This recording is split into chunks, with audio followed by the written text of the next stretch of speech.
tenemos que ir avanzando, así que utilizaremos esta plataforma. ¿Me están escuchando? Sí, doctor, le escuchamos. Ya, muy bien. Entonces, también lo estoy grabando. Bueno, pues para la SUNED, no sé, a veces piden eso, pero bueno. Entonces, vamos a continuar. Hemos visto la vez pasada hasta la parte motora.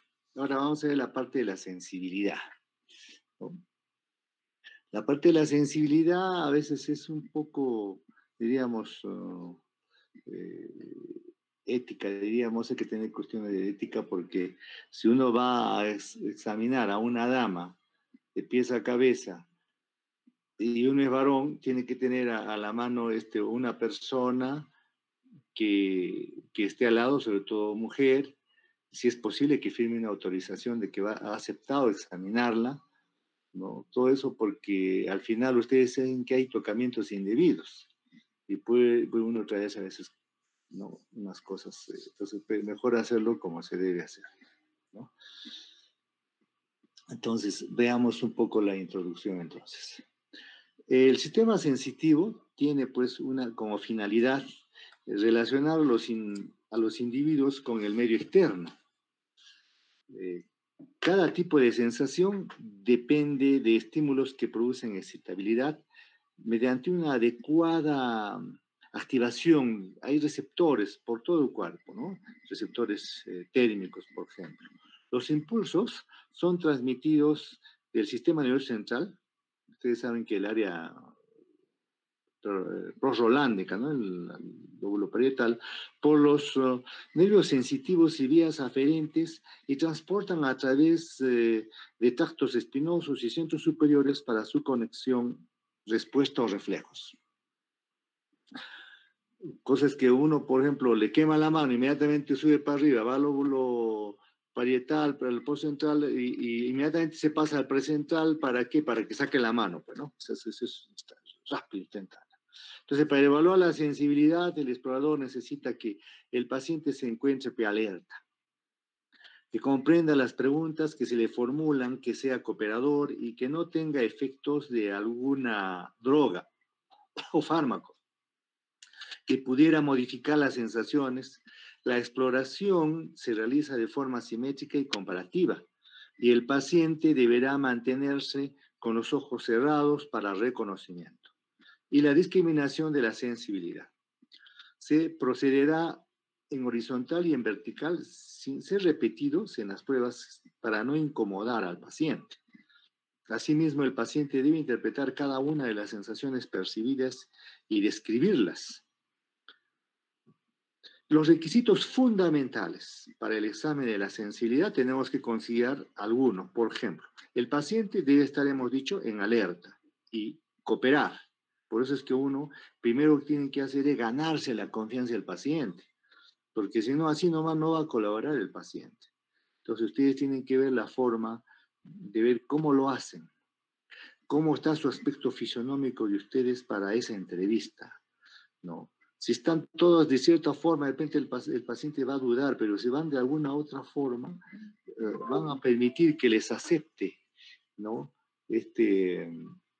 Para que ustedes puedan, ¿cómo se llama?, poder acceder a la entrevista, porque si no el pacientito no va a colaborar y no van a poder hacer este tipo de examen, diríamos, ¿no?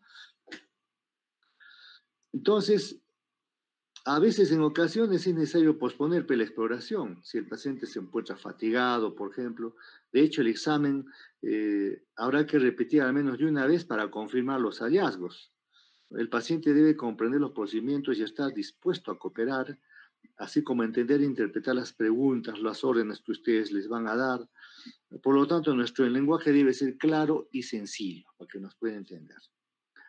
El otro aspecto es que durante el examen el paciente debe estar cómodo, sin distracciones, y se le pregunta sobre los sedantes o narcóticos que a veces uno consume en ellos, o en caso de afección del estado de alerta. No es posible determinar cambios sensitivos a los estímulos, solamente a los estímulos táctiles o dolorosos. Cuando se realiza la exploración, se observa cambios como estos deberán ser marcados mediante diferentes colores en horizontal, vertical o diagonal. Estas marcas harán un esquema impreso, no se incluirán marcas o anotaciones sobre la piel de los pacientes, ¿no? Por eso que acá están viendo algunos colores para poder, bueno, ver dónde están las zonas localizadas, leve, moderado, severo, ¿no? A veces es bueno saber un poco el recuerdo de las bases anatómicas.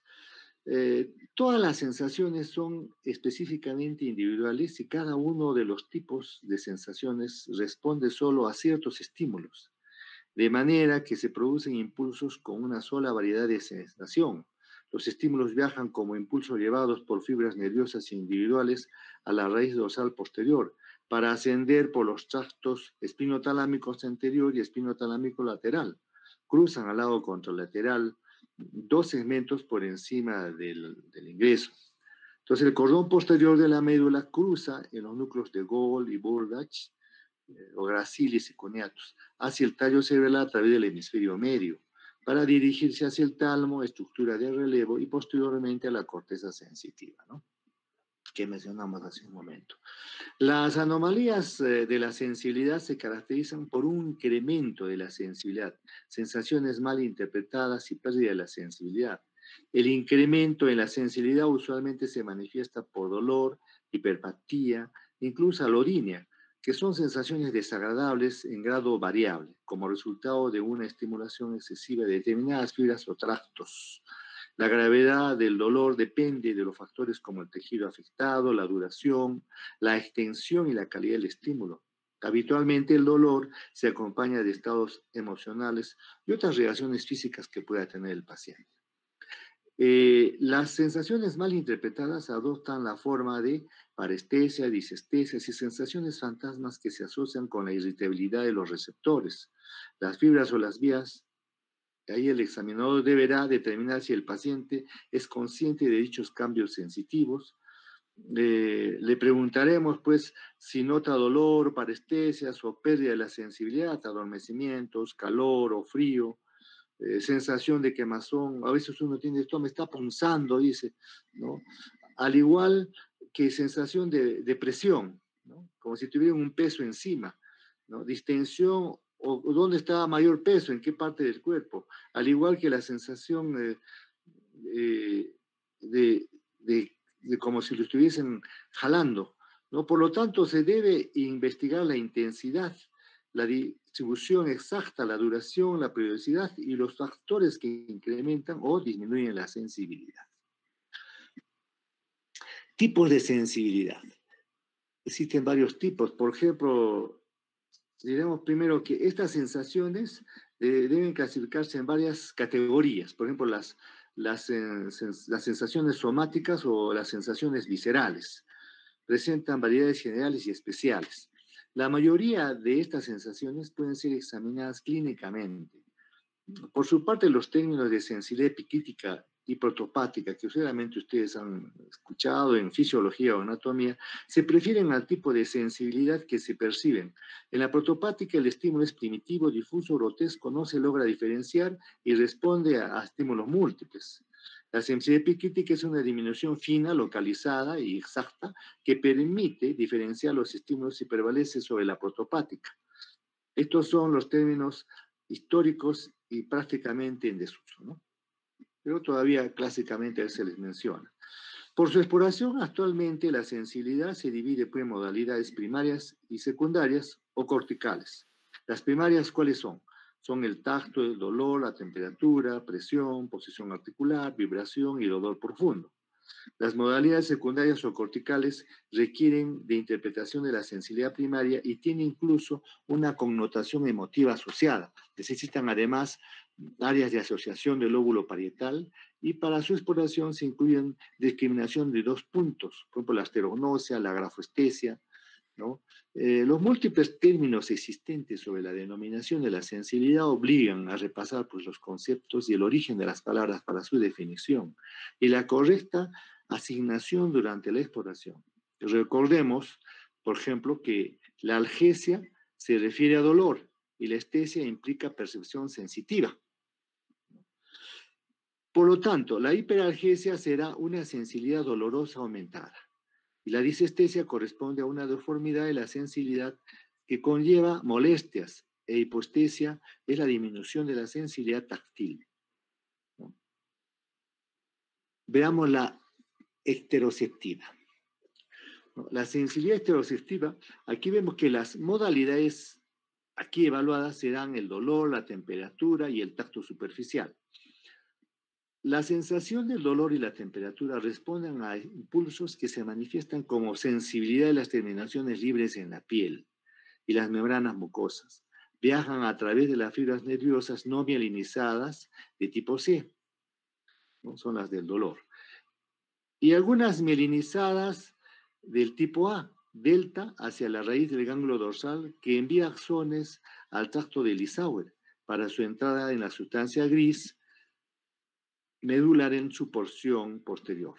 Ahí están las láminas de Redex, o Rex, perdón, 1 y 5, ¿no? Seguidamente decusan por detrás de la comisura gris anterior a diferentes niveles. Algunas fibras descienden por la sustancia gelatinosa para decusarse algunos segmentos más abajo y otras ascienden por el cordón posterior y se decusan en el bulbo. Entonces ascienden por el tracto espinotalámico lateral contralateral. Para la exploración del dolor se realizan con el paciente con los ojos cerrados, generando un leve dolor con un objeto puntiforme.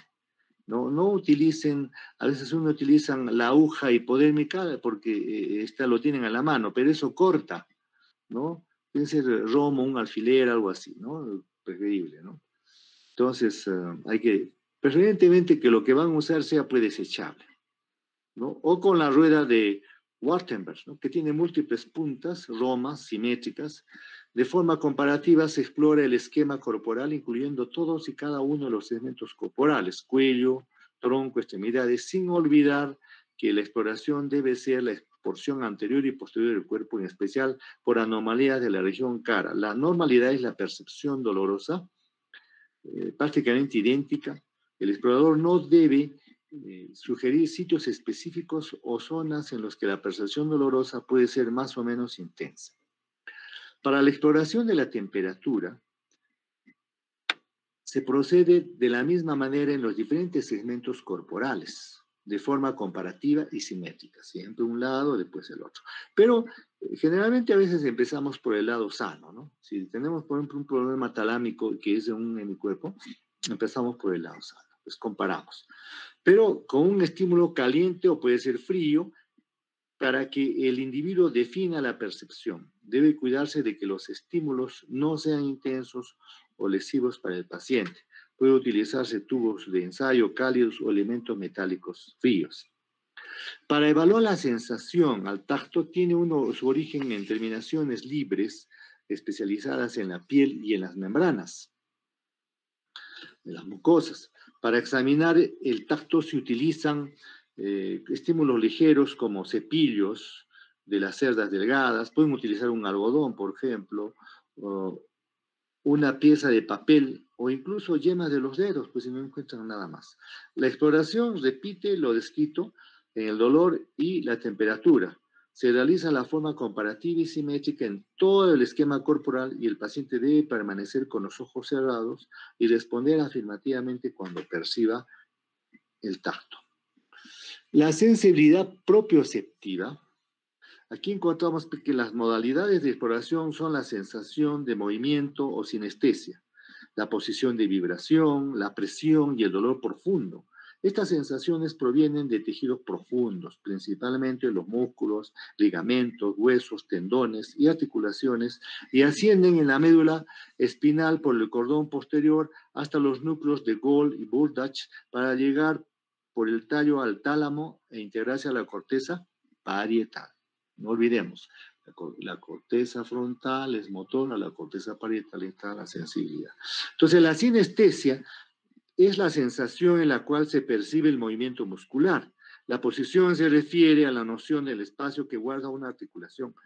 Las sensaciones de posición y movimiento, que se explora prácticamente al mismo tiempo, mediante el reconocimiento de la dirección, la fuerza, el rango del movimiento.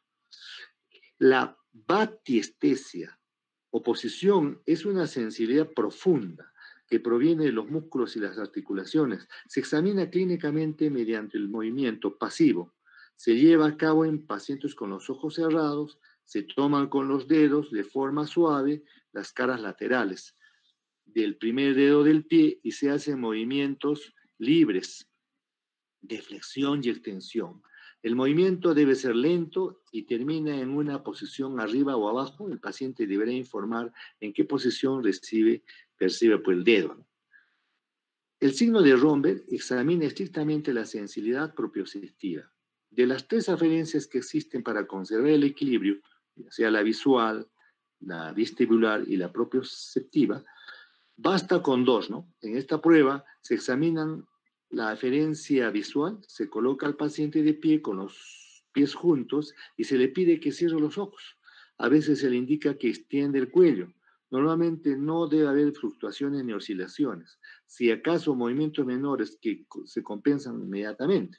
La pérdida del equilibrio lateralizado o no es anormal y se traduce como signo de lesión o disfunción de la propiocepción, ya sea periférica o central. La sensación de vibración conocida como palestesia percibe la presencia de vibración en puntos óseos.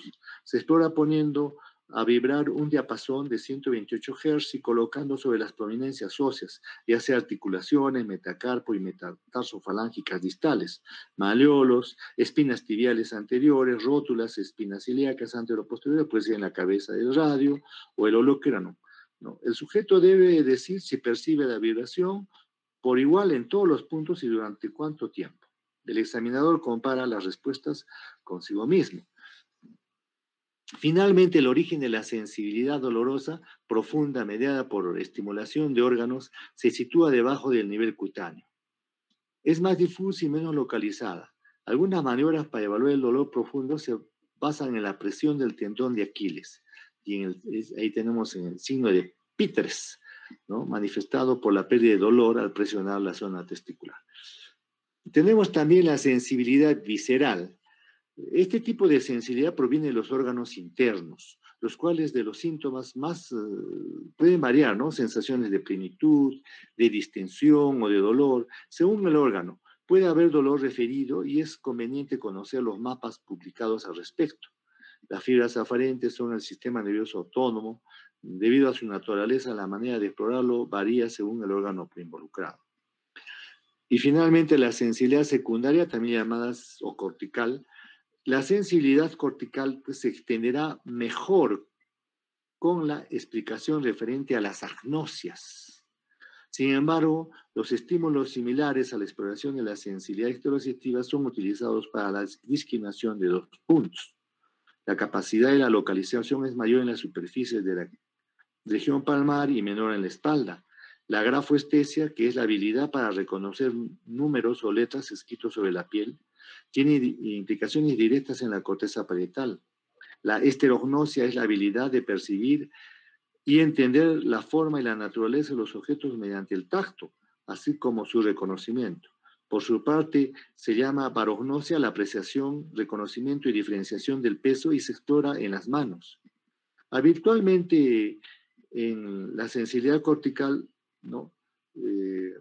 Se tiene que tener cierta experiencia y conocimiento para hacerlo correctamente.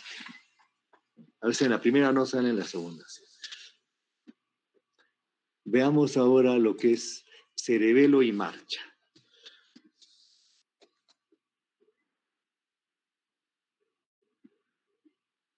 Como todo al principio elemental en la clínica ortodoxa, es importante recalcar que para realizar una adecuada exploración es indispensable conocer pues tanto la anatomía como la fisiología de la estructura, a modo de recordatorio y como punto de partida. Recordaremos pues que el cerebro puede ser estudiado en forma significativa desde 3 parámetros, ¿no? Anatomía, funcional y filogenético. Veamos las bases anatómicas funcionales entonces. Un repaso. Con la finalidad de que la exploración clínica del cerebro sea más fidedigna posible, no debemos olvidar que otras funciones del sistema nervioso deben estar intactas, sobre todo el motor, en un paciente con déficit motor, ya sea paresia o parálisis de un músculo o grupo muscular o en el cuerpo. No sería factible la evaluación y se requiere igual funcionalidad del sistema extrapiramidal. Lo mismo se aplica a las funciones sensitivas, sobre todo las concernientes a la sensibilidad propioceptiva. No menos importante es la vía visual que, aunque parecería no entender en una relación directa con las funciones cerebelosas, también es determinante en la coordinación. Si esta premisa sería difícil explorar correctamente las funciones cerebelosas. Entonces, las diversas estructuras del sistema nervioso central participantes en las funciones motoras somáticas del organismo son, en orden cefalocaudal, la corteza cerebral, las áreas motoras primarias y secundarias que mencionamos en la clase pasada, el cuerpo estriado, paleo y neoestriado, el diencéfalo que está el subtálamo, núcleos talámicos ventrales. En el cerebelo tenemos sus tres porciones, ¿no? El tallo cerebral, que incluye los nervios craneales con componente motor y formaciones propias, núcleo rojo, sustancia negra, núcleo inferior, núcleos de la formación reticular, tanto medial como la lateral y la médula espinal, y los cuerpos ventrales, así como múltiples conexiones entre ellas tractos y fascículos nerviosos respectivos. La función del cerebelo y la marcha guardan relación también con estructuras participantes del sistema nervioso periférico, como raíces nerviosas, nervios motores somáticos, nervios sensitivos, placa neuromuscular y efector, ¿no? Aquí entra mucho el músculo estriado esquelético. Veamos entonces algunos conceptos y exploración respecto al cerebelo. Veamos el arquicerebelo. Todo esto desde el punto de vista pues, semiológico y algo fisiopatológico para que quede, ¿no? Porque si no, no queda. Comenzaremos la exposición con las funciones correspondientes a las porciones más antiguas del cerebelo, también conocidas como vestíbulo cerebelo. Desde un punto de vista anatómico, esas estructuras corresponden principalmente al lóbulo flóculo-nodular, que tiene conexiones recíprocas con los núcleos vestibulares y reticulares y forma parte de circuitos reguladores del equilibrio y movimientos extraoculares reflejos. Las aferencias vestibulares se originan en el receptor órgano terminal, en el laberinto, crestas de los canales semicirculares y máculas del utrículo y sacro. Y a través de la rama vestibular del nervio vestíbulo coclear, el nervio, que hemos hablado del octavo par en la clase pasada. El impulso nervioso se conduce a los núcleos vestibulares localizados en el tallo cerebral. De estos transita por el cuerpo restiforme y yuxta restiforme hasta llegar al lóbulo flóculo-nodular, tanto la corteza como el núcleo propio fastigio. Entonces, estas aferencias informan sobre el equilibrio y la postura. Para explorar, ¿qué tenemos que tener en cuenta? ¿No? Es que estas funciones vamos a pedir al paciente que permanezca en posición erecta, o sea, una posición bípeda, le llamamos eso, con los pies juntos, con una mínima separación, que estén bien juntitos los pies, ¿no? Entre ellos, los miembros superiores colgando a los lados del tronco, sin auxiliarle de ningún apoyo. Se evalúa entonces el equilibrio y el mantenimiento de la postura. No se olviden siempre de poner al familiar a alguien detrás, pero cuando hacen la maniobra se cae para atrás, ¿no? Entonces, tomar esas precauciones. Entonces, la postura erecta se debe a la contracción tanto tónica como baja, musculatura extensora de los músculos del cuello, nuca, el tronco y los miembros inferiores. Algunos autores van a sugerir, pues, realizar esta maniobra sin que el paciente vea, o sea, le van a decir, cierre usted los ojos, le dicen, ¿no? Sin embargo, en esta modalidad podría confundirse con la maniobra de Romberg, que hemos descrito hace un momento, ¿no? Para la exploración de la sensibilidad propioceptiva, o sea, lo que es la batistesia, ¿no? En algunos pacientes, exceptuando niños pequeños, ancianos o pacientes con sobrepeso, se puede explorar el equilibrio de forma exigente en un solo pie. Ese es el llamado signo del 4, con cuidado por el riesgo de provocar una caída. La capacidad para realizar la marcha normal es también motivo de observación y exploración de los pasos con ritmo y equilibrio. Es fundamental que el clínico, cuando vamos a examinar, ¿no es cierto?, al paciente, choque el talón, ¿no?, de la parte medular de una marcha normal, y que es el apoyo completo del pie, el despegue del antepié y luego la oscilación. Por lo que se refiere a la exploración de los movimientos extraoculares, el cerebelo participa tanto en los movimientos voluntarios como en los reflejos. Sin embargo, como el presente estamos hablando pues, del arquicerebelo, es pertinente pues, señalar que con cierta frecuencia hemos observado que pacientes con lesión del flóculo nodular, sobre todo del nódulo, presentan movimientos anormales involuntarios de los ojos. ¿No? ¿A qué nos estamos refiriendo? Al nistagmo, ¿no? El paleocerebelo. También conocido como espinocerebelo, se correlaciona con el lóbulo anterior. Tiene conexiones recíprocas con la médula espinal y participan en el control del tono muscular y los movimientos axiales de las extremidades. Las aferencias de la médula espinal, por ejemplo, sensibilidad proprioceptiva no consciente, tienen su origen en los propios receptores y se proyectan al cerebelo por los tractos espinotalámico dorsal y ventral. Conducen información acerca de la posición y el grado de contracción de músculos y tendones y de las superficies articulares. La representación somatotrópica del cuerpo en el cerebelo lo escribió en 1943 Adrián. En general, el tronco se representa en la línea media y las extremidades más lateralmente en los hemisferios. Al respecto, en descripciones recientes parece que dicha representación no es totalmente equivalente, por lo que ya no se hace referencias a la misma, sobre todo para correlacionar alteraciones clínicas. La exploración del cerebelo es fundamentalmente del tono muscular, que puede evaluarse al tocar músculos en posturas determinadas y como movilidad en las extremidades. Existe la maniobra del tono de Babinski, en la que el paciente mantiene los miembros superiores en hiperextensión al frente, como cuando hay una alteración del tono y tiende a presentar una pronosupinación de la extremidad afectada. Esta maniobra para evaluar el tono es la presencia de reflejos de estiramiento muscular de tipo pendular.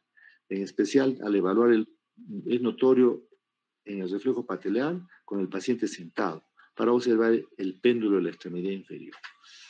Respecto al neocerebelo, también denominado cerebelo o pontocerebelo, se corresponde como lóbulo posterior y contiene conexiones recíprocas en la corteza cerebral. Interviene en la planificación y el inicio de movimientos, incluida la regulación de los movimientos finos, o sea, los movimientos precisos de la porción distal de la extremidad, ¿no? Debe existir pues, un equilibrio alterno entre agonistas y antagonistas. Los agonistas son los flexores, los antagonistas son los extensores, ¿no? Las eferencias corticales hacia el cerebelo se originan en la corteza motora y sensitiva primaria, así como la corteza de asociación límbica. Veamos, por ejemplo, algunos términos semiológicos en esta parte, ¿no? Por ejemplo, la metría, o sea, llamamos geometría. Es la capacidad por medio de la cual se le da medida exacta a la velocidad, la distancia y la fuerza de los diversos movimientos, sobre todo de las extremidades, a realizar alguna actividad de precisión, como por ejemplo al tomar un objeto. Se explora, por ejemplo, con la prueba índice de nariz, ¿no? O dedo de nariz, ¿no? Y se le pide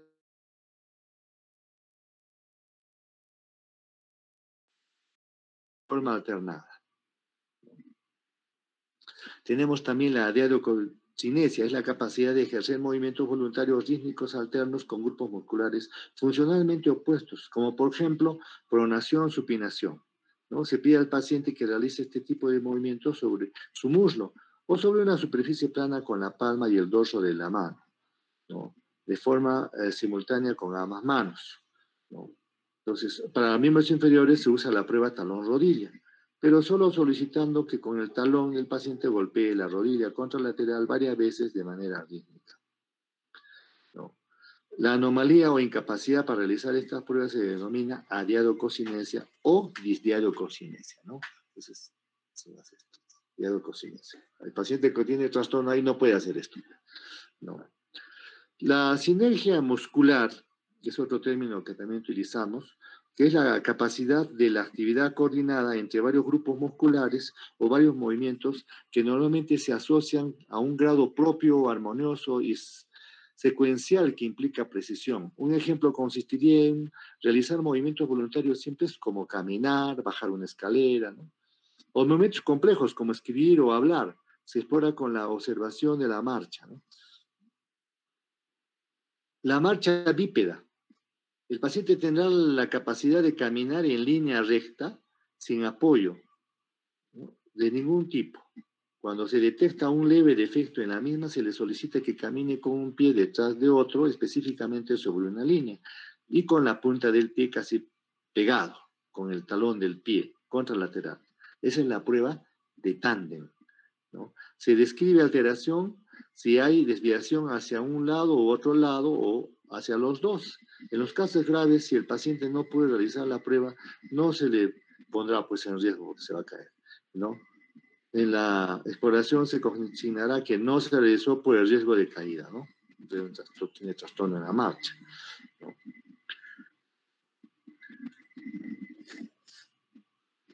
Entonces, en la descripción de las anomalías de la exploración, para resumir, mencionaremos que el arquicerebelo hay alteración del equilibrio en porción erecta inestable y con una base amplia de sustentación, pies muy separados, se realiza la deambulación si es difícil y con laterodesviación distinta.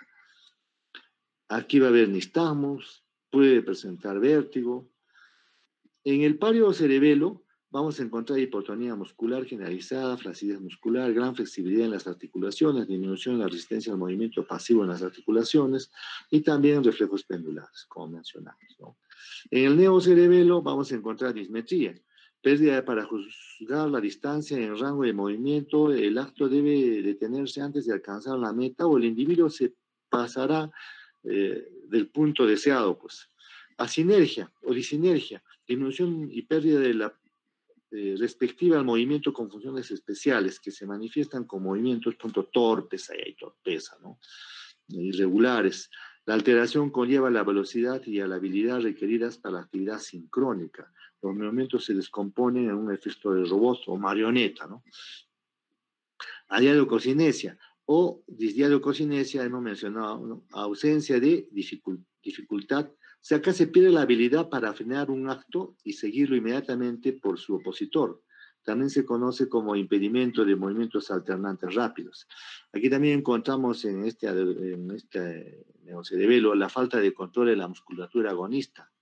O sea, pérdida de reflejo de control y fallo en la habilidad de relajar la contracción de los flexores del antebrazo y contraer rápido los antagonistas y extensores. Ahí llamamos el signo de rebote de Holmes.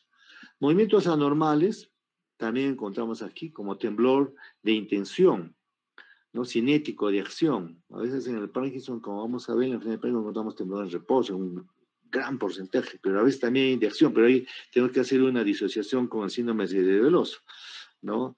Entonces, afecta a la porción distal de las extremidades y la cabeza y en ocasiones también al tronco. La lateropulsión en postura y marcha, si la lesión es unilateral, la cabeza se desvía hacia el lado de la lesión, igual que el cuerpo. Si el paciente está de pie, el cuerpo se inclina al lado de la lesión y también la marcha. También encontramos aquí en el neocerebelo alteración del habla. El paciente tiene disartria, dificultad para articular la palabra, identificación de la articulación del lenguaje, digamos, atáxico, ¿no?, brusco, espasmódico, explosivo. Se debe a asinergia de los músculos de la fonación, ¿no? Cuando se combinan anomalías del cerebelo en general, puede hablarse de una afección por exploración cerebelosa, ¿no?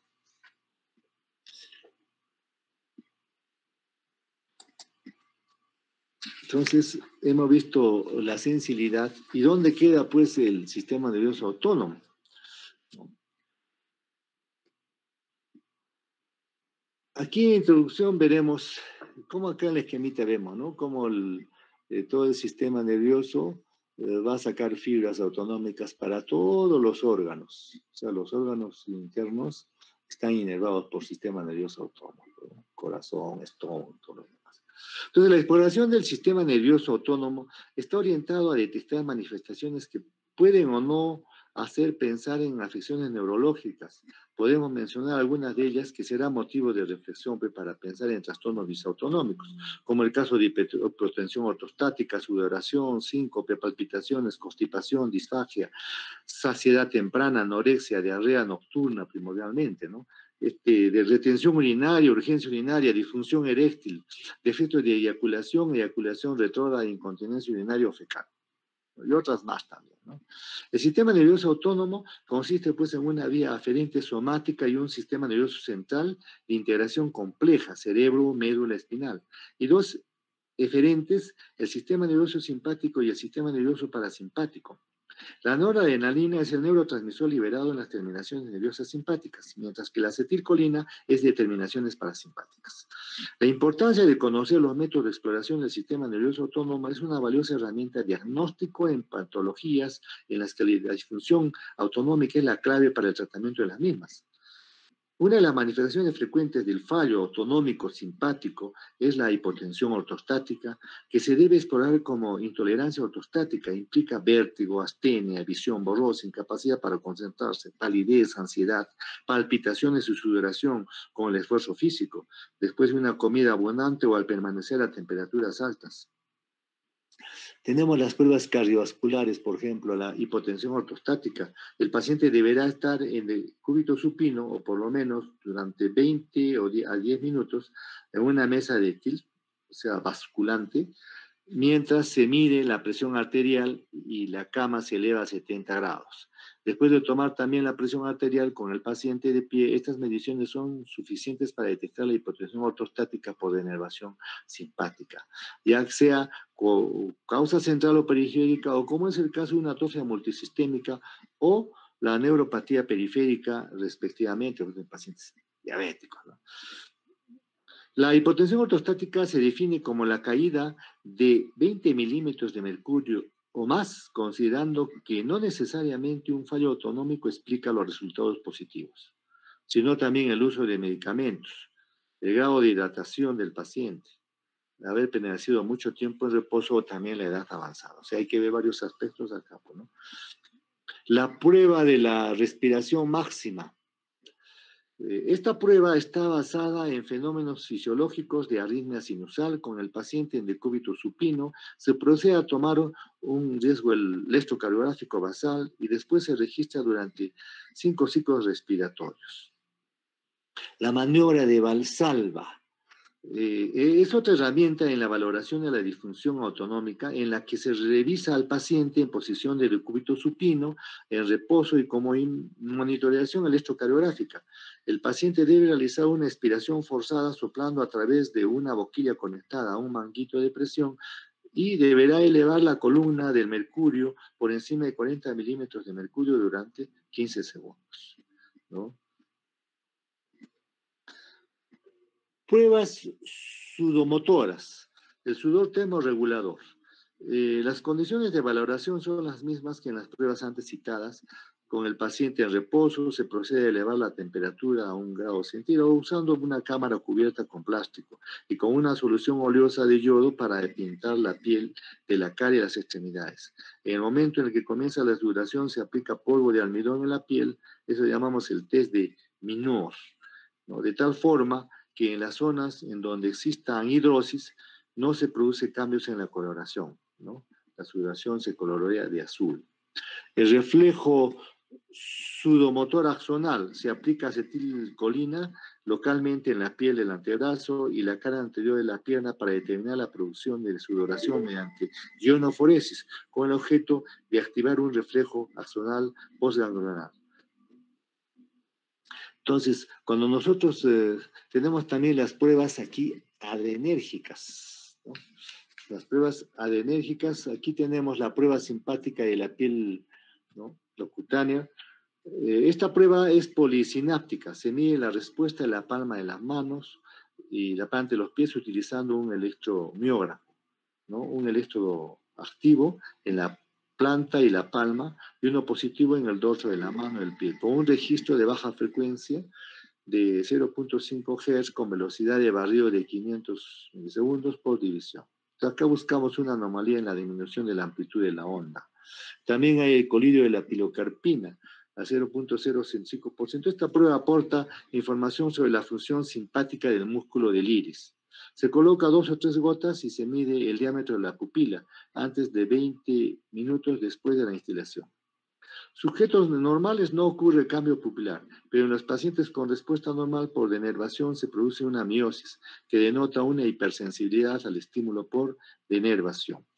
Y finalmente el colirio y la hidroxianfetamina al 1%. Esta prueba ayuda a diferenciar el nivel de la denervación simpática pupilar, hablamos de un horno, ¿no? Que puede darse en la primera neurona hipotalámica, en la segunda neurona de la médula espinal o en la tercera neurona del ganglio cervical superior. Se instilan 2 o 3 gotas y se mide el diámetro pupilar antes y 20 minutos después. Cuando el Horner es por compromiso de la tercera neurona, no se produce cambio pupilar, lo que se debe a que esta solución libera noradrenalina. En el caso de la denervación más distal, tercera neurona, no hay noradrenalina, por lo que no se activan los músculos dilatadores. Si el Horner es más central, primera o segunda neurona, aún queda la noradrenalina, por lo que existe una respuesta mediática. En resumen, podemos decir que en la exploración de funciones autonómicas, ¿no? Si el sistema, por ejemplo, cardiovascular esté implicado, vamos a encontrar a la exploración autonómica hipotensión ortostática por denervación simpática, denervación vagal cardíaca, interrupción de los aferencias de los vagoreceptores y falta de la regulación del balance simpático vagal. Y aquí las manifestaciones vamos a encontrar intolerancia ortostática, síncope, taquicardia permanente y presión arterial inestable, síncope vasovagal y también taquicardia postural, ¿no? Si es genitourinario el órgano comprometido, vamos a encontrar una vejiga neurogénica, hiperreflexa difusora, denervación peniana y denervación del cuello vesical. Y clínicamente, ¿qué vamos a encontrar? ¿Qué signos? Intolerancia urinaria, retención urinaria, fallo de la erección, eyaculación retrógrada y disfagia. Perdón, eyaculación. Más bien cuando hay compromiso del sistema gastrointestinal vamos a encontrar disfagia como signo. Pero también en la exploración neurológica van a encontrar motilidad normal del esófago, denervación gástrica, denervación intestinal, denervación del plexo mientérico. Además de la disfagia que mencionamos, encontramos gastroparesia, náuseas, vómitos, sociedad precoz, pseudoobstrucción, o sea, diarrea también, y megavísceras, ¿no? Si es sudomotor el sistema, va a haber fallo termorregulador a nivel del hipotálamo, ¿no? Hay denervación simpática, y aquí podemos encontrar intolerancia al calor y peridrosis. Y ocular, podemos encontrar denervación del iris, parasimpático y denervación lagrimal. Aquí podemos encontrar como signos una miosis pupilar y seroctamia, ¿no? Entonces, y también hay una serie de pruebas de función autonómica. Por ejemplo, cuando hacemos pruebas para el sistema cardiovascular, la prueba central es la vía simpática preganglional, respiración máxima, maniobras de Valsalva, es eferente en la hipotensión ortostática, nervio vago, acá está compartido los vagoreceptores. Hay una vía de reflejo autonómico, vagoreceptores carotídeos, y la vía eferente del tallo cerebral, ¿no? Entonces, el sistema nervioso autónomo, pues, es un órgano que es enigmático, ¿no? Ahí podríamos decir, por ejemplo, como experiencia, el caricidi. Cuando éramos más jóvenes, nosotros no creíamos en el caricidi, hasta nos burlábamos, ¿no? Y están hablando ahí que sacan grasita y tanta cosa. No, los años ya nos han enseñado de que por este sistema nervioso autónomo la gente se puede morir. Cree que se va a morir y se muere. Entonces esa creencia que tienen en este lado ayamarista, ¿no? Hay que respetarla, porque el paciente cree que se va a morir porque tiene una enfermedad, ¿no? Por una creencia y se muere, ¿no? ¿A dónde llega eso? Bueno, ya habrá momentos para hablar más al respecto. Después nos vamos a hablar sobre la valoración de los signos meningios. En una breve descripción anatómica, los meninges son 3 membranas, ¿no? Que cubren el cerebro, la médula espinal. Más extensa es la dura madre, que se encuentra adherida al hueso, en el cráneo, en el canal vertebral. La aracnoides es intermedia y se conecta con la más interna. La pía madre, que está directamente en contacto con el cerebro. Y la médula espinal. El líquido cefalorraquídeo fluye entre la aracnoides y la pía madre. El síndrome meningio Cuando se inflaman las meninges, generalmente hay reacciones de defensa para evitar el estiramiento. El paciente usualmente referirá que le duele la cabeza y la nuca y a veces también la espalda. Estas molestias aumentan si hace esfuerzo, por ejemplo, al toser, hacer esfuerzo, ¿no? El síndrome meningio puede deberse a varias causas infecciosas, inflamatorias, por sangre en el espacio aéreo, neoplasias tóxicas, traumáticas, sistémicas, ¿no? La historia clínica es indispensable en este caso y los datos generales del paciente tienen que ver con la edad, el género, las preferencias sexuales, viajes recientes, picaduras de insectos, el contacto con enfermos, los antecedentes de puerperio, la historia de toxicomanías, también son de interés, ¿no? Deberá preguntarse puntualmente cuándo y cómo comenzaron los síntomas. Por ejemplo, el dolor, la fiebre y alguna infección reciente ha tenido, ¿no? Los síntomas cardinales más frecuentes son cefalea muy intensa, dolor en la nuca y a veces en toda la columna vertebral y rigidez dolorosa del cuello. Dependiendo de la causa, se puede asociar a náuseas, vómitos, ataque al estado general. El paciente puede referir fiebre. ¿Qué síntomas y signos tenemos pues en el síndrome meningio? Síntomas clásicos: cefalea, rigidez dolorosa de nuca, cuello a veces, toda la espalda, dolor y limitación por los movimientos de estiramiento. Síntomas accesorios: puede estar con confusión, somnolencia, náuseas, vómitos, escalofríos, ataque de estado general, crisis convulsivas. Signos clásicos. Tenemos entre los signos clásicos rigidez de nuca, Brusinski, Kernin, Lasegue. Signos accesorios: fiebre, papiledema, alteraciones del estado de vigilia, alteraciones de la función mental, déficit neurológico focal y alteraciones del líquido cefalorráquido, ¿no? Estos son los signos, síntomas y signos, ¿no? Exploración de los signos. Para valorar los signos meningios, es muy importante que el paciente se encuentre cómodamente acostado, boca arriba. Esto hablamos de cúbito dorsal, ¿cierto? Como es el paciente que estamos viendo. Con la cama a 0 grados, diríamos, ¿no? Es decir, completamente horizontal. La maniobra debe realizarse con suavidad, explicando al paciente el procedimiento. En la exploración es típico encontrar rigidez de nuca, dolor, hay resistencia al intentar mover la cabeza, el paciente a los lados, eso llamamos signo de Vinda, ¿no? Al flexionar la cabeza del paciente con la mano, el explorador debajo del occipital del paciente, mientras trata suavemente de tocarse el tórax con el mentón, se provoca dolor y resistencia. El enfermo flexiona las piernas como reflejo para mitigarlo, ese es el signo de Brusinski. De igual forma, si se intenta extender en el ángulo recto la pierna del paciente, tiene el signo de la serie, ¿no? O se flexiona el muslo para estirarle, se producirá dolor intenso y resistencia. El paciente flexionará la cabeza para disminuir la molestia, es el signo de Kernin. Dependiendo de la causa, podrá encontrarse otros signos neurológicos importantes, ¿no? Los signos de Kernin y Brusinski no son tan evidentes. Este fenómeno se denomina meningismo y puede estar presente también en otros trastornos, ¿no? Como signos accesorios destacamos el signo de Platau, que aparece en la exploración del signo de Brusinski cuando durante la flexión de la nuca y de la rodilla se produce la dilatación de una o ambas pupilas. Ya en el estudio del líquido cefalorraquídeo es muy importante ya estar en contacto con las meninges. Pueden mostrarse cambios en su composición química, como por ejemplo más proteínas, menos glucosa si es bacteria, o si es virus normal, porque el virus no le gusta la glucosa, puede estar de glucosa disminuida, alteraciones de la cuenta de las células y sus diferencias, bacterias, hongos, virus, tinciones específicas también para bacilos tuberculosos pueden encontrarse, ¿no? El líquido cefalorraquídeo es muy importante.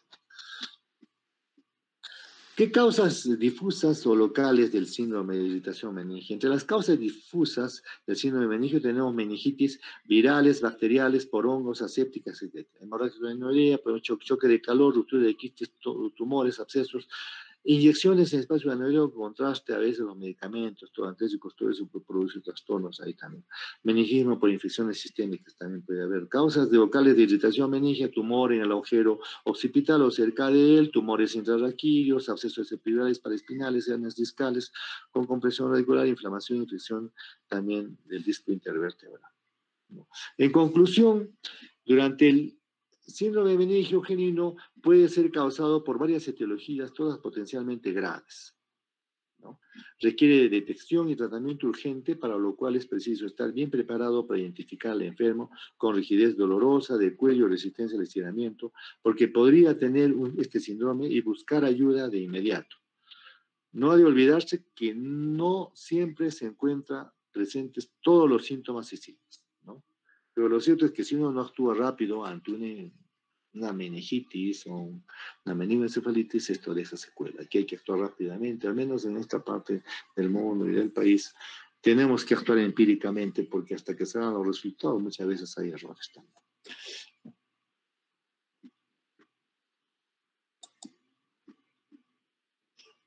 Examen neurovascular. El examen neurovascular debe formar parte de cualquier examen físico general. Sin embargo, debe realizarse con especial atención en pacientes con factores de riesgo vascular o historia de eventos vasculares previos, por ejemplo, coronarios o cerebrales, o con historia de enfermedad vascular periférica, y pueden considerarse también el examen físico cardiovascular, que comenzará por elementos básicos como la toma de la presión arterial y la regularidad del pulso, ¿no? En la inspección de los vasos, una porción de la arteria temporal superficial puede ser vista en la sien frontal, a cada lado. En casos de arteritis de la arteria temporal superficial, esta puede ser muy aparente y con evidencia de tortuosidad, lo que puede corroborarse la palpación. Esta sería una anomalía palpable en la exploración neurovascular. A la palpación. La palpación de los vasos cervicales y canales debe ser hecha con suavidad en la cara anterior del cuello. Habitualmente se palpa el pulso correspondiente a la arteria carótida común, y es frecuente también que existan diferencias en ambos lados por diferencias anatómicas en la posición de los músculos que cubren la arteria. Si el pulso de la arteria temporal superficial está disminuida en un lado, las interpretaciones posibles son las siguientes. Estenosis o oclusión de la arteria carótida externa ipsilateral con disminución del flujo en las ramas distales, en este caso la arteria temporal superficial, ¿no? Asimetría del pulso correspondiente a un aumento del flujo en la carótida externa, contralateral por estenosis o oclusión de la arteria carótida interna, y del mismo lado con circulación contralateral aumentada a través de la carótida externa. A la palpación de los pulsos siempre debe realizarse la historia clínica. A ver, veamos algunos casos, ¿no? Unos casitos, por ejemplo. A ver, por ejemplo, un hombre de 72 años, ¿no? Historia de tabaquismo, tiene diabetes mellitus, tiene hipertensión arterial crónica, cuida por presentar episodio transitorio de ceguera monocular derecha de 2 minutos de duración con recuperación completa espontánea. Al examen neurovascular demuestra presión arterial de 138/90 milímetros de mercurio en el lado derecho y 134/88 milímetros de mercurio en el lado izquierdo. La frecuencia cardíaca es 83 por minuto, rítmica, los pulsos carotídeos en el cuello son simétricos y la arteria temporal superficial derecha se observa ingurgitada y con el pulso más intenso que la piel del lado contralateral. A ver, hagamos una pequeña discusión, ¿ya? Desde el punto de vista clínico, es un dato que orienta a pensar en la posibilidad de la enfermedad de la arteria carótida interna derecha y de la temporalidad superficial en la concordancia con el lado de la ceguera monocular transitoria derecha que tiene el paciente. En el examen vascular es importante la palpación de los pulsos radiales, los cuales corresponden desde un punto de vista topográfico vascular a ramas distales de las arterias subclavias. La presencia de un pulso radial menor intensidad y retardado en comparación con el contralateral obliga a considerar la posibilidad de la enfermedad de la arteria subclavia. La presión arterial debe tomarse en ambas extremidades. La diferencia entre ambos lados, aceptada como normal, no debe ser mayor de 20 milímetros de mercurio. En caso de diferencia superior a esta cifra, el lado con menor presión arterial puede ser portador de una estenosis de la arteria subclavia de ese lado, como en este caso. Lo segundo, veamos. Ahora una mujer, tomemos. Mujer de 73 años de edad, con historia de tabaquismo intenso, crónico, tiene diabetes mellitus de 4 años de evolución, tiene hiperlipidemia, todo diabético, a veces hay que ser de su perfil lipídico, tiene hiperlipidemia, ¿no? Acude a consulta por presentar episodios transitorios de vértigo acompañados de visión doble, tiene diplopía, parestesia, o sea, de adormecimiento, ya pueden entender esos términos. En la región labial con duración de aproximadamente 10 minutos. Estos episodios se han presentado desde hace una semana al menos en 4 ocasiones. El examen neurovascular muestra simetría de la presión arterial, siendo en el lado derecho 130/90 y en el lado izquierdo 100/60. También hay diferencia, ¿no?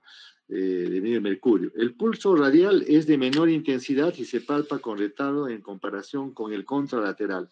A ver, veamos un poquito la discusión. A ver.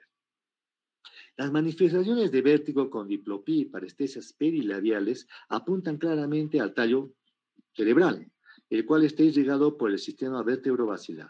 El examen neurovascular es compatible con una enfermedad de la arteria subclavia izquierda que da origen a la arteria vertebral.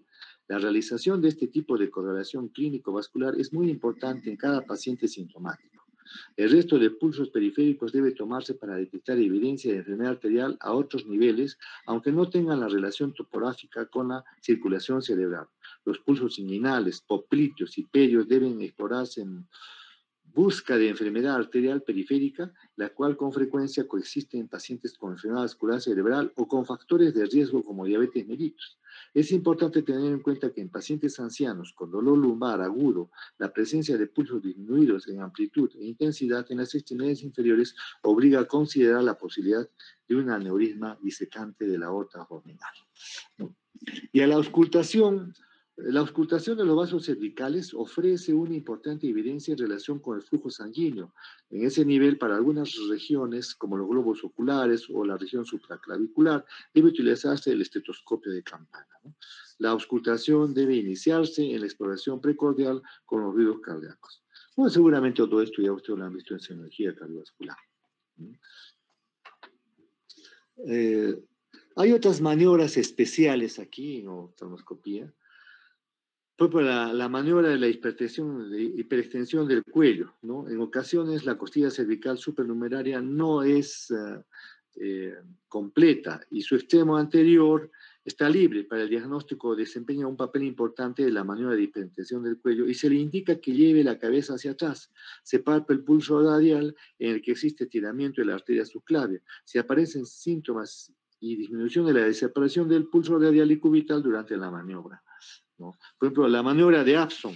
Esta maniobra es específica para detectar el compromiso de la arteria subclavia y del plexo en el paso de ambos por el triángulo interescalénico. Con el paciente sentado en posición erecta, mirando al frente y con las manos sobre las rodillas, se le pide que realice una inspiración forzada y retenga el aire, con el objetivo de elevar la primera costilla, que constituye la base del triángulo. Inmediatamente después se le indica que rote la cabeza hacia el lado que se va a explorar haciendo ligera fuerza, con el propósito de engrosar el músculo externo escaleno anterior, al tiempo que se palpe el pulso radial y se auscultan las zonas supra e infraclavicular. Los síntomas aparecen con disminución o desaparición del pulso radial y un suprasistélico para la estenosis de la arteria. En la oftalmoscopía, puede haber descrito muchas cosas, y hemos visto también un poco en el capítulo anterior. Aquí tiene que verse con el fondo de ojo, ¿no? Aquí en el fondo de ojo es la única parte del cuerpo humano en que las arterias son visibles, ¿no? No hay otra parte donde se pueda ver las arterias. Y es importante recordar que las arterias retinianas son una extensión de la circulación carotidia y nos dan muchísimos datos. Por ejemplo, un paciente hipertenso, van a ver cuánto tiempo de hipertensión tiene este pacientito al ver el fondo de ojo. ¿Cuánto tiempo tiene diabetes este pacientito con el fondo de ojo, ¿no? Entonces, en la retina debe poder distinguirse las arterias y las venas retinianas. El fondo de ojo es el único territorio en que la vena, la que se ve que pulsa. Hace un fondo de ojo, van a ver que la vena está pulsando. Esa es la vena. No, la arteria no pulsa ahí. Así vamos a poder contestar.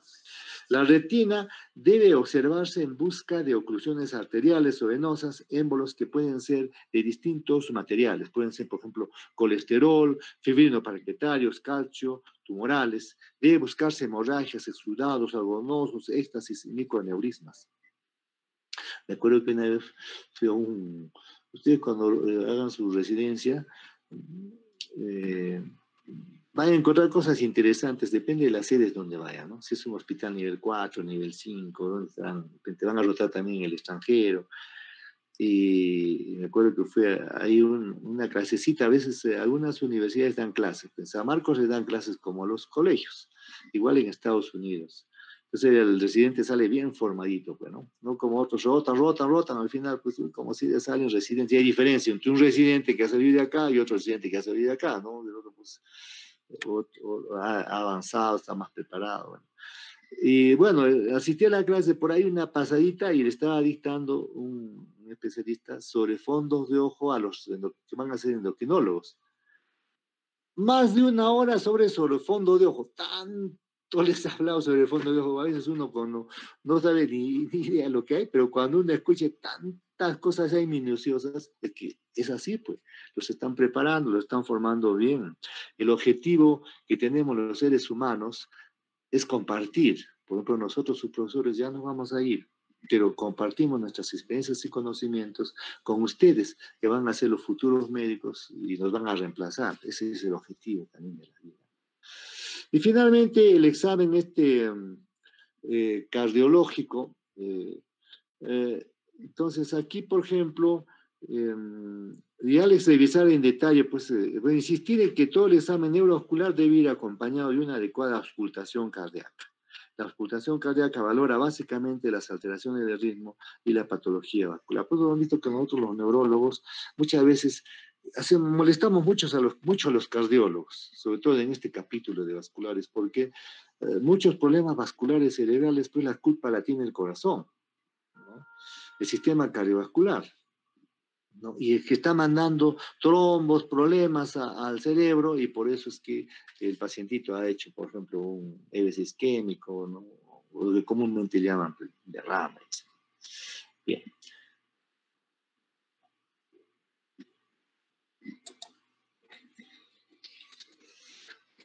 Bueno,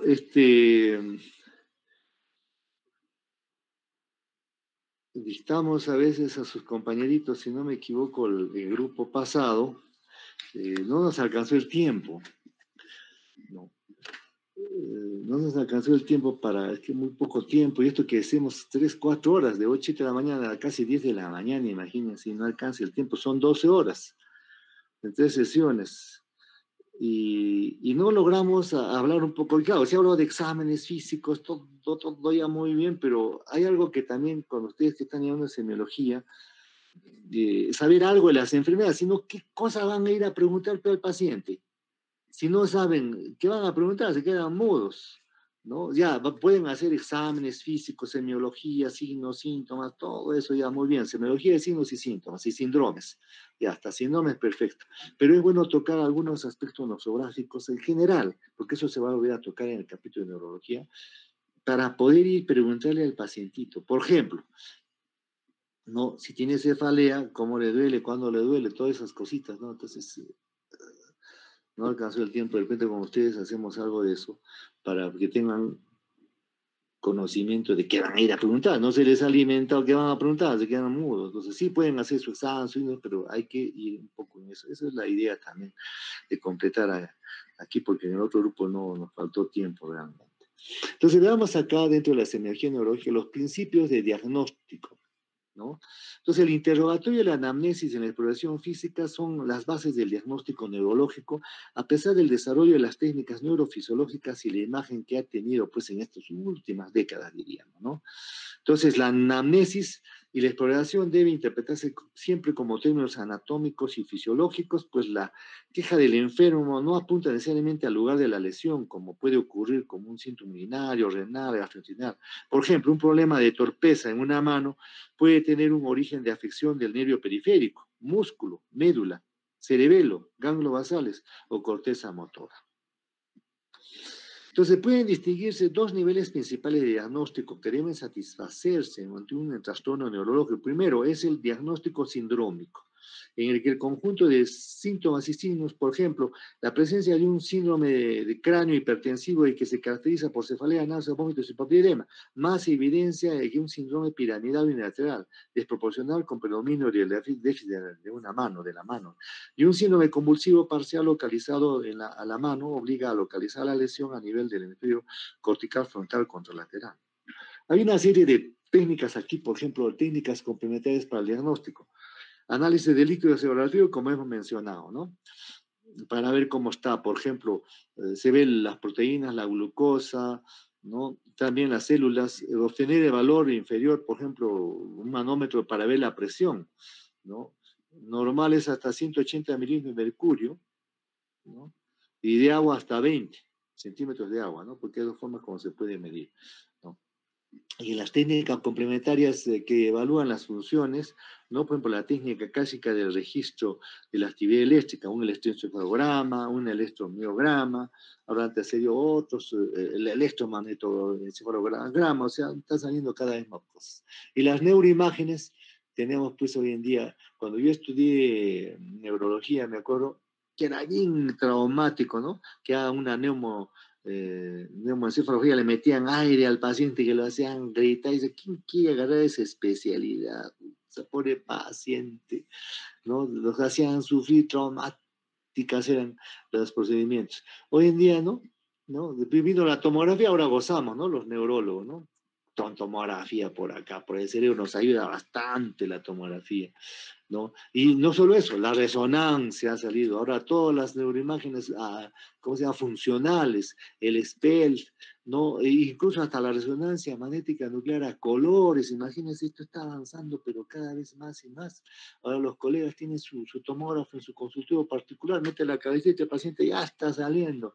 Y ahora en Japón va a salir celulares en la cual uno va a poder ver el cerebro como una tomografía, imagina de dónde vamos a llegar. Entonces, ustedes ya van a vivir otra época donde ya tienen que tener otros conocimientos para poder actuar, ¿no?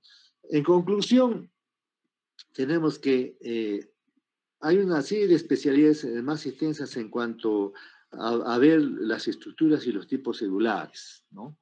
Ver, ¿cómo se llama? Ustedes están llevando semiología, ver los signos, síntomas y lógicamente englobarlos como síndromes, ¿no? Y lógico, en los síndromes, más allá cuando ya agarren la clínica van a ver pues la topografía y hasta el diagnóstico clínico y finalmente llegar a lo etiológico.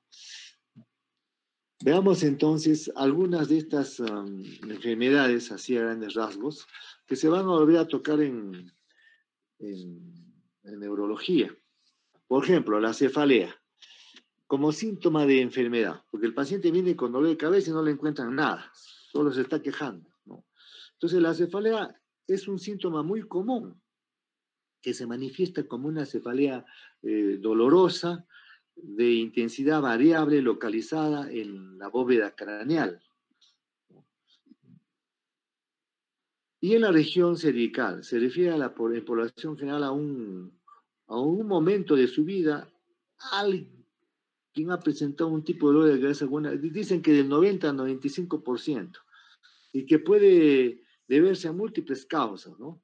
Hay una serie de clasificaciones de la cefalea, pero la Sociedad Internacional de Cefalea, que se reúne cada 4 años para arreglar esta clasificación, porque son 3 hojas, ¿no?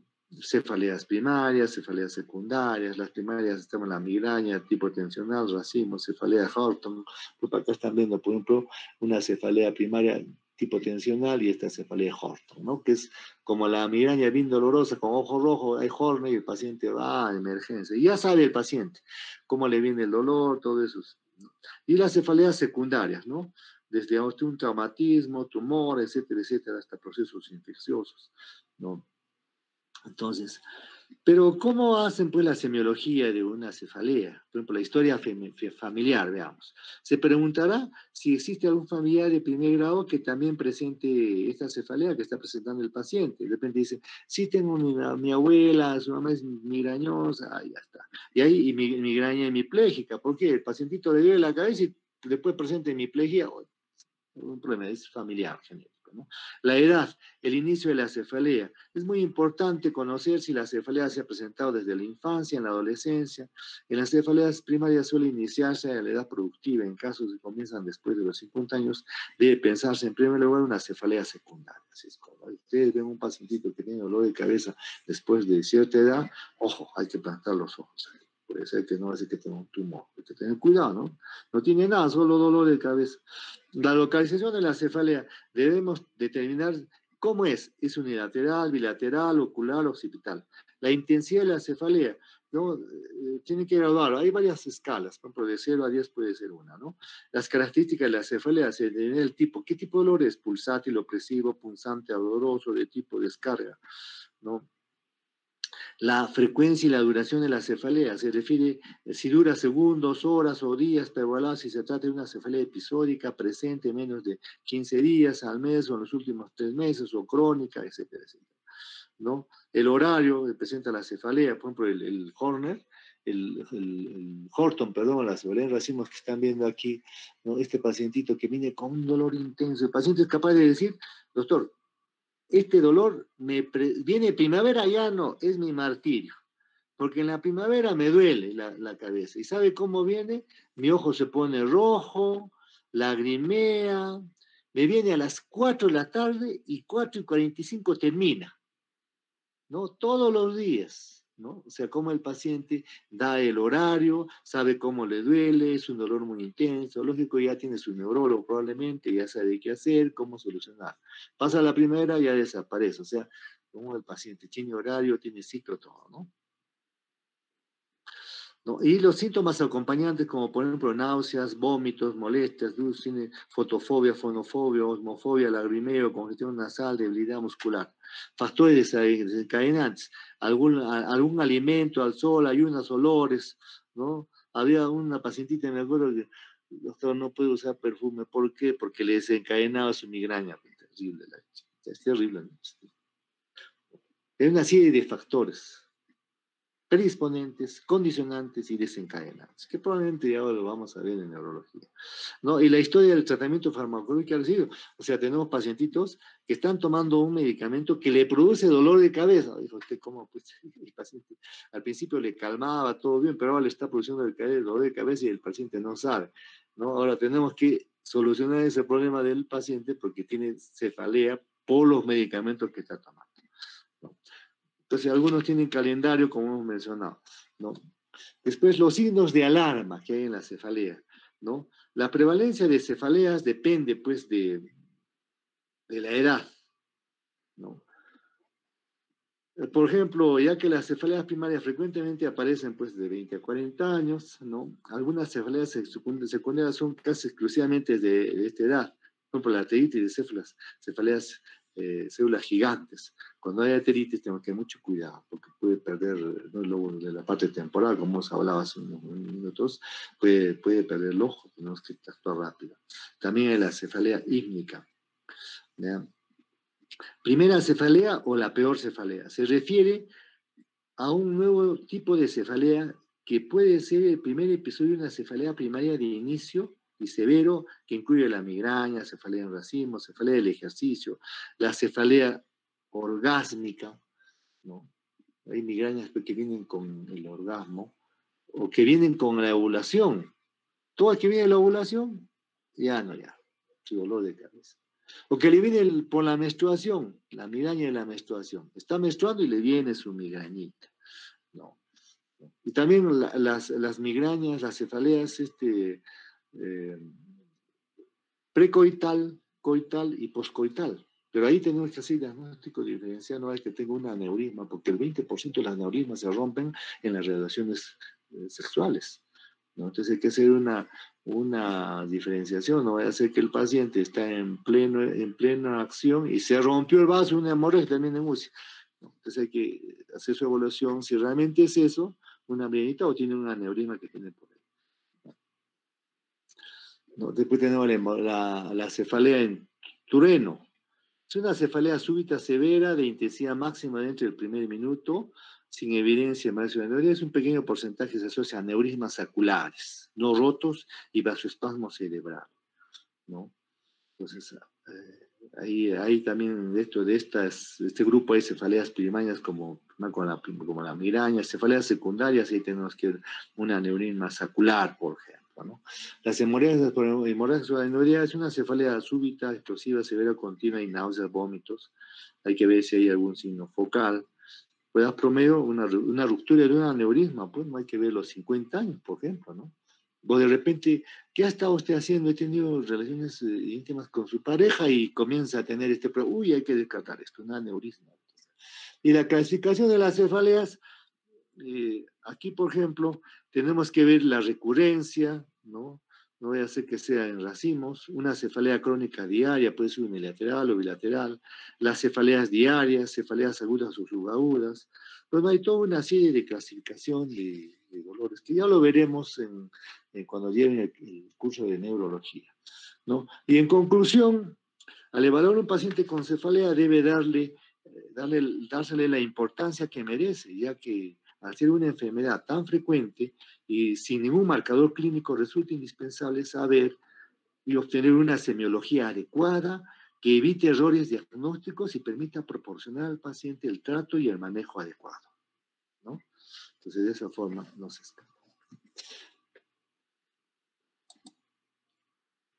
Otro capítulo ahí que hay que conocerlo un poco, pues también son las crisis epilépticas como síntoma neurológico, ¿no? Estamos tocando algunos enfermedades que se va a tocar indudablemente en el capítulo de neurología, porque ustedes están ahora con signos, síntomas y síndromes, pero tienen que conocer de todo un poco para poder en su software ver qué van a preguntar al paciente por la anamnesis, porque si uno no sabe qué le va a preguntar, entonces tienen que saber algo para decir cómo le duele la cabeza, así, así, cómo son las crisis, así, así, así. Entonces de esa forma pueden reforzar su historia clínica.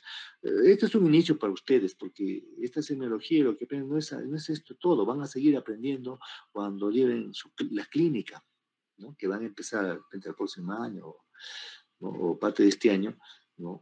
Y no solamente ahí, cuando sean internos van a seguir aprendiendo, cuando sean residentes, hasta incluso cuando uno es asistente sigue aprendiendo, no se acaba, ¿no? Entonces, las crisis epilépticas como síntoma neurológico, diríamos pues que las crisis epilépticas son una manifestación frecuente de trastornos cerebrales agudos, ya que la excitabilidad propia del tejido cerebral lo hace muy propenso a presentar descargas eléctricas anormales ante una situación que altere su funcionamiento. Estas crisis no se consideran en el contexto de la epilepsia, que es definida como la presentación crónica y recurrente de fenómenos paroxísticos, ¿no? Crisis popularmente lo llamamos preataques, ¿no? Que se originan por descargas anormales de las neuronas cerebrales debidas a causas diversas y con manifestaciones clínicas variadas, ¿no? En este contexto, pues, de epilepsia no se detecta un factor agudo desencadenante de las crisis, por ejemplo, un trauma craneal, intoxicación alcohólica, ¿no? En otras palabras, las crisis pueden ser manifestaciones no solo de epilepsia, sino recurrentes y sin factores desencadenantes, sino cualquier lesión estructural o funcional aguda del sistema nervioso central, ¿no? Una crisis epiléptica es un proceso paroxístico patológico del cerebro de etiología heterogénea y manifestaciones clínicas y electrofisiológicas variables. La causa subyacente aguda puede ser estructural, por ejemplo, un traumatismo mencionado, craneoencefálico, una neoplasia, puede ser problema metabólico, usualmente le bajó el sodio al abuelo y convulsionó, ¿no? O puede ser tóxica, o un alcohólico que está tomando 3 veces, deja de tomar y comienza a convulsionar. O un proceso agudo del sistema nervioso central, por ejemplo, uno tiene su granito alrededor de la nariz, en el triángulo de la muerte, ese granito, ¿no? Que ha estado hurgándose ahí, se ha entrado por los vasos, se ha entrado al cerebro y le da una meningitis. O simplemente ustedes que tienen a veces bastante vello en el hueco nasal, en la fosa nasal, ahí están jalándose, ahí, jala y jala, y por ahí se entra el microbio y se va al cerebro una meningitis, imagínense. Pues que nada sabe, nada tiene, ahora ustedes saben algo, tendrán que cuidarse, ¿no? Y dentro de las crisis epilépticas sintomáticas agudas, veamos, por ejemplo, un traumatismo craneal inmediato durante la primera semana, la enfermedad cerebrovascular durante la primera semana, una infección meningia durante el curso de la infección, un tumor cerebral, síntoma de presentación, puede hasta que crezca el tumor, bueno, 2-3 meses. La abstinencia, el periodo inmediato a la suspensión, como acá tenemos bastante signos de abstinencia al alcohol, ¿no? Convulsionan porque dejan de tomar después de varios días, ¿no? Metabólica durante el curso del trastorno, ¿no? Una hiponatremia, por ejemplo, ¿no? La fiebre durante el proceso febril, o sea, los niños, por ejemplo, sube la temperatura hasta 39, más de 39, ya comienzan a tener convulsión, una convulsión febril. ¿no? Veamos las causas de crisis según edad. Bueno, le diré que esto de epilepsia, pero estamos tocando epilepsia, pero estamos tocando acá como síntoma neurológico las crisis epilépticas. No estamos tocando epilepsias, estamos tocando crisis epilépticas como síntoma, ¿no? Para no desglosar, porque vamos a ver epilepsias ya en su momento.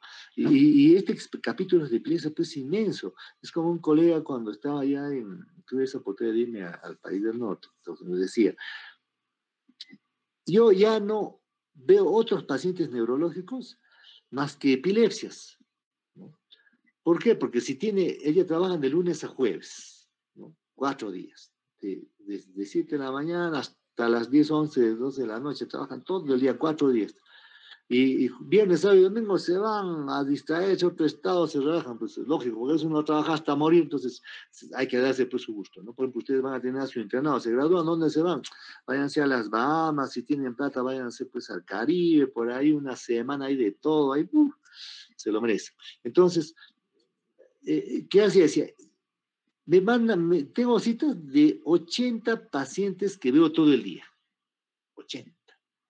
¿No? Ya todos tienen epilepsia, todos tienen epilepsia. ¿Qué voy a ver ya otras patologías? Pues si puro paciente epiléptico me están mandando, tienen su cita. Entonces al final se convirtió en un epileptólogo, ¿no? Y ahí tenemos, por ejemplo, a Icardi, que tiene su signo de Icardis, ¿no? Ya lo van a ver cuando vean pediatría. Puros pacientes epilépticos, eso es su librito, ¿no? De hecho, conocer también, ¿no? O otro colega que también me dice, puro Parkinson, ¿no? Todo el día ve Parkinson, o sea, ya no ve pacientes de otra especialidad, entonces al final ya una subespecialidad prácticamente. Esa es la realidad. Entonces, dentro de las causas de la crisis de una edad, ¿no? En el periodo neonatal infancia temprana, ahí las manifestaciones de las crisis dependen de las condiciones neuroanatómicas, fisiológicas del cerebro del recién nacido, son habitualmente sutiles y no son fáciles de reconocer. Es justamente los congresos, no puedo decir, un congreso en Argentina, el Congreso Mundial de cefaleas, y también hay Congreso Mundial de Epilepsias cada 4 años. Entonces, la Sociedad Internacional de Epilepsias, ¿qué hace? Justamente encuentra cambios, ¿dónde? En la parte de epilepsias neonatales, porque son sutiles, difíciles, andan cambiando, ¿no? Es difícil de diagnosticar, porque el pacientito solo tiene chupeteo de los labios, todo, ya tiene crisis epiléptica, difícil de diagnosticar. Ahí es donde ya anda viendo cambios. Después, en la infancia tardía y de la niñez, ahí tenemos que también las crisis febriles son la causa principal aquí de crisis, por ejemplo, de 6 meses a 5 años, ¿no? Sobre todo cuando pasa por encima de 38.5. Bueno, esto ya lo verán en pediatría, pero esto estamos viendo ahora todo lo que es adultos, ¿no? También en la adolescencia y la edad adulta, en este grupo se encuentran diversas situaciones que pueden presentar crisis epilépticas, ¿no? Por delirio o encefalopatía. Además, pueden presentarse crisis epilépticas generalizadas, tónico-clónicas y menos frecuentes crisis focales. Por ejemplo, por falta de aporte o por pérdida de líquidos y electrolitos, principalmente de sodio, se presenta el cuadro de desequilibrio electrolítico. La hiponatremia, que requiere una corrección muy lenta. Me acuerdo de experiencias ahí donde uno le pasa rápidamente, tiene 102 de sodio, por eso está convulsionando, ¿no? Y uno se le ocurre pasar el sodio rapidito, ¿no? Retos de sodio. ¡Ay! Y en 2 horas, 4 horas, ya se niveló. Le produjo daño a nivel del puente, ¿no? O sea, lentamente hay que pasarle con protocolos. 12 miligramos por día, hay que tener cuidado con eso, porque le produce un daño irreversible, imagínense la iatrogenia por no saber, ¿no? Entonces hay que conocer antes de tomar acciones ahí. Entonces, lentamente, ¿no? Entonces, así hay cosas que uno tiene que ir conociendo para poder a terapia y cuidarse, ¿no? Y los trastornos de la glucosa, pueden poner hipoglicemia igual, ¿no?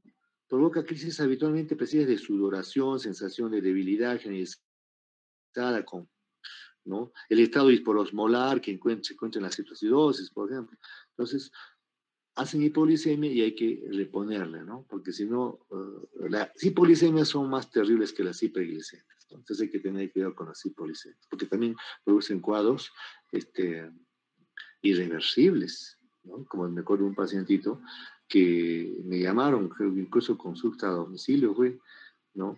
¿Qué ha pasado? Ha hecho un derrame cerebral, dice, ¿qué ha pasado? A ver, el paciente es diabético, ¿no? Tomaba una glinclamida por día, ¿y qué ha pasado? Se tomó más de 5, todo, se le bajó la glucosa tal grado que hizo problemas. Entonces, todas esas cosas, ¿no? Y la insuficiencia hepática también, una encefalopatía provocada por insuficiencia hepática puede causar alteraciones descritas como el delirium, además de las crisis. Y la insuficiencia renal, una encefalopatía urémica también puede causar todo esto. Y en los ancianos, ¿no? Por ejemplo, Hauser y Kurland han referido una incidencia elevada de crisis epilépticas de 11.9 por 100.000 en pacientes de 40 a 60 años y 82 por 100.000 en mayores de 60 años. O sea, ahora las personas como están viviendo más años y más años, entonces más abuelos, más crisis epilépticas, sea por su ictus, por su EBC, ¿no? Entonces los extremos de la vida y están incrementándose algunas patologías, sobre todo en la tercera edad, 80, 90 años ya vienen enfermedades neurodegenerativas y también crisis epilépticas.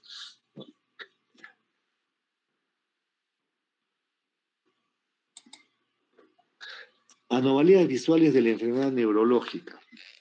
Aquí la vía visual es un importante componente de la integración del sistema nervioso, frecuentemente afectado por múltiples patologías neurológicas, ¿no? Aquí veamos, por ejemplo, algo que hay que tener en cuenta como es la neuritis óptica. Se refiere a la inflamación visual anterior, es decir, la porción de la vía visual localizada desde el nacimiento del nervio óptico por detrás del ojo hasta su unión de quiasma óptico. Sin embargo, puede tener múltiples etiologías, desde traumáticas, de iniciación inflamatorias, isquémicas, ¿no? Por ejemplo, una esclerosis múltiple con neuritis óptica hay que actuar rápido porque si no va a terminar con ceguera, ¿no? Entonces hay que diagnosticar las neuritis ópticas cuanto antes, ¿no? Y las neuropatías ópticas isquémicas, la neuropatía óptica isquémica es una de las patologías más comunes del nervio óptico y afecta sobre todo a la población de más de 45 años, asociada a factores de riesgo como, por ejemplo, ¿quiénes? Diabetes, hipertensión arterial, dislipidemia, obesidad, tabaquismo asociado a embolismo de origen central o cardíaco. Por eso es que uno cuando tiene diabetes, hipertensión y otras enfermedades hay que hacerse su fondo de ojo. Ustedes mismos tienen que tener su oftalmoscopio, aprender a manejar, ya están viviendo otra época, ¿no? Y acá tenemos trastornos de la motilidad ocular. Aquí vemos, dentro de las anomalías pupilares frecuentes son los reflejos pupilares, aparecen en el 5.º mes de la vida intrauterina, ¿no? Y son activados hacia el sexto. Alrededor del primer año de vida la pupila comienza a aumentar de diámetro y durante la adolescencia alcanza su mayor tamaño y en la vejez se reduce, ¿no? La pupila normal es redonda y regular. Su diámetro oscila entre 2.5 y 5.5 milímetros con 4 milímetros de promedio. Pero ustedes van a encontrar en otros textos, en textos de neurología, ¿no? Estos son textos de semiología. En textos de neurología, los últimos, hay variaciones, en los cuales, por ejemplo, una gran cantidad de autores refieren de 2 a 4, lo normal. Por eso dice 3 es el intervalo donde es normal. Menor de 2, miosis. Mayor de 4, midriasis. Pero algunos autores todavía, bueno, no sé si se referirá porque hay gente pues en los países extranjeros donde son altos, 1,90 m, 1,80 m, 2 metros, entonces la gente más alta, algo tendrá que ver con eso, ¿no? Pero para que tengan idea nomás. La vía pupilar, por ejemplo, ¿no? Acá tenemos los defectos estructurales de la iris pueden ser congénitos, pupilares o adquiridos. Tenemos una serie de términos semiológicos acá. Por ejemplo, la aniridia, la presencia de hipoplasia de la musculatura de la iris se asocia a fotofobia, mala agudeza visual, glaucoma, cataratas, luxación del cristalino y nistagmos, ¿no? Tenemos el coloboma del iris, falta de cierre de cualquier estructura oculares, córnea, iris, cuerpo ciliar, coroides. De eso van a ver también en cuando hay en oftalmología. Pupilas ectópicas, ¿no? Las coreoctópicas, la inflamación, iritis y iridociclitis, ¿no? Y la isquemia, ¿no? El tamaño de la pupila, que ya mencionamos, pero aquí hay que hablar sobre la anisocoria cuando son pupilas desiguales, como las que están viendo acá, ¿no? Acá tienen una pupila normal, pero aquí abajo, miren, la pupila esta está normal, ¿no? Y acá la tienen un poco más dilatada. Esta diferencia que hay entre esta pupila normal y esta que está dilatada se llama anisocoria. Eso nos dice acá hay que observar, hay un problema, ¿sí? También el síndrome de Horner que se ve acá, ya sea de primera y segunda neurona, ¿no? En las alteraciones de la vía aferente, ¿no? El defecto pupilar eferente, ¿no? Un defecto pupilar siempre es relativo, ¿no? Hay defecto pupilar eferente relativo o como en ojos normales, ¿no? Hay lesiones en el nervio óptico, ahí hacemos, por ejemplo, campimetría. En lesiones de la retina, ¿no? Hay afectación macular, por ejemplo, ahí vemos, ahí, por ejemplo, en la I, ¿no? Ustedes van en a ser oftalmólogos, hay departamentos de cámara posterior, ahí lo que se evalúa todo lo que es la retina, y hay gente especializada en eso, son los retinólogos, ¿no? La ambliopía, la opacidad de medios, las alteraciones de la vía aferente y las alteraciones oculomotoras, ¿no? Por ejemplo, la parálisis del nervio craneal 3, o sea, lesión del nervio craneal 3, que afecta a 3/4 partes de la musculatura extraocular, el recto superior, inferior, interno, elevador del párpado y oblicuo inferior. La parálisis aislada del nervio craneal 3 se debe a la mayoría, en casos, a la afectación de la microvasculatura a nivel subaracnoideo o del seno cavernoso. Con menor frecuencia se relaciona con una lesión en el tallo cerebral en el nivel del mesencéfalo, como un infarto microvascular. En mucho menor frecuencia se asocia a compresión del nervio craneal por un aneurisma en la arteria comunicante posterior y el nervio craneal 3 que discurre medialmente a la arteria comunicante posterior. Por ejemplo, una lesión de un tumor o una patología pituitaria, inflamatoria, infección traumática, hace una presión ahí y compromete este nervio, este tercer paracraneal. Entonces, ¿pero qué observamos ahí?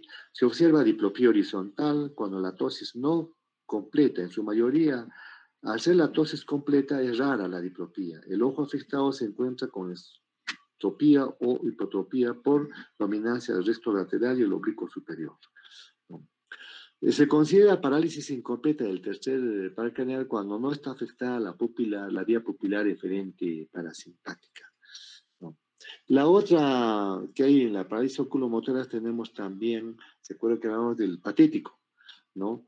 Generalmente los pacientes con esta afección refieren a la diplopía vertical, sensación de ver cosas inclinadas y gran actividad para leer por movimiento que produce el nervio craneal 4, que es sin traducción y aducción, pudiendo cerrar un ojo para dicha actividad. La etiología de este cuarto paracraneal generalmente pues es la más común, son traumáticas, pero también puede haber infartos por alteración vascular congénita. Clínicamente, semiológicamente, ¿qué encontramos acá? Existe diplopía y posición compensadora de la cabeza. Se inclina y rota hacia el lado sano. El paciente con comienzo en la edad adulta es más común notar que deprimen el mentón para suprimir la diplopía. Y el otro es el sexto par, ¿no? Considerada la parálisis oculomotora aislada más común, generalmente produce diplopía horizontal, que empeora hacia la mirada ipsilateral, llamamos parálisis del nervio craneal sexto derecho, que empeora hacia la dextroversión. Además, los pacientes se quejan de visión doble, más de lejos que de cerca. Rotan la cabeza hacia el lado sano y mantienen la posición primada de la mirada en endotropia. La apariencia del nervio craneal 6 se aprecia cierta función del recto lateral. En la parálisis hay nula función del movimiento en la aducción. Por ejemplo, acá están viendo una parálisis, ¿no?, de estos oculomotores, ¿no? ¿Y qué encontramos aquí en esta parálisis? Vamos a observar pues, que hay diplopía horizontal, posición compensable de la cabeza, rota hacia el lado sano para suprimir la diplopía, ¿no?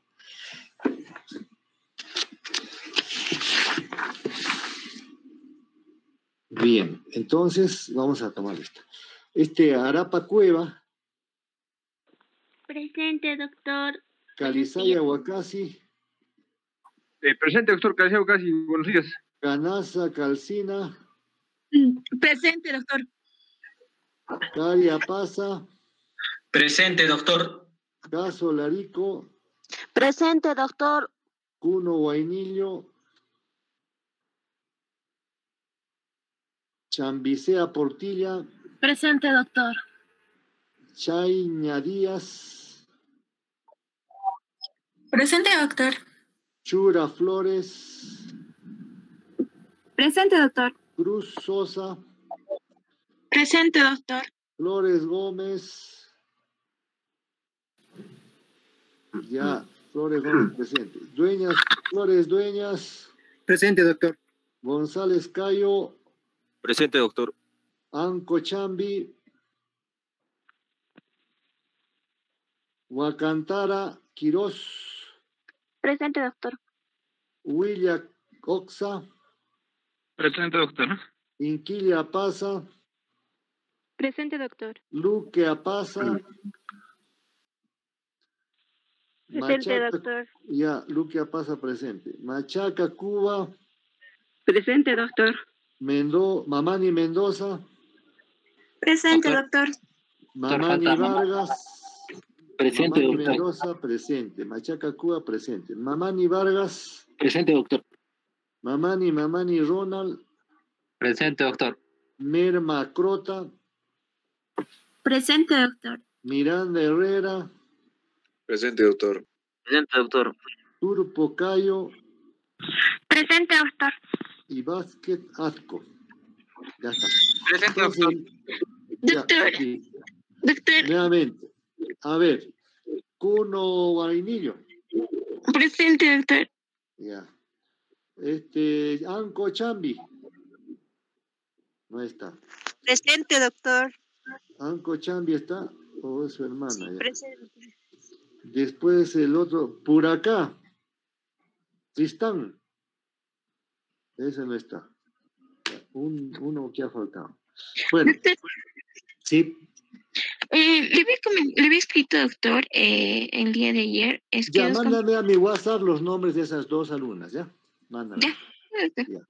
Entonces, estudien de lo que estoy haciendo, porque de ahí no me voy a sacar las preguntitas, ¿ya? No tienen por qué agarrar otro. Pero pues, pueden leer, por supuesto, todo lo que quieran, pero estudiar, por si acaso, estamos haciendo así, de ahí voy a sacar unas preguntitas para mandárselas al doctor Sotomayor, ¿ya? Entonces, estudian, ¿no? Estamos tratando de abarcar lo más sucinto, lo que ustedes necesitan para seguir más adelante con el curso de neurología. Entonces, conmigo nos estamos viendo el lunes a las 7 de la mañana. Y si no lo logramos por esta plataforma de la UNA, lo haremos otra vez por Miss Google. ¿No? Listo. Que tengan buenos días.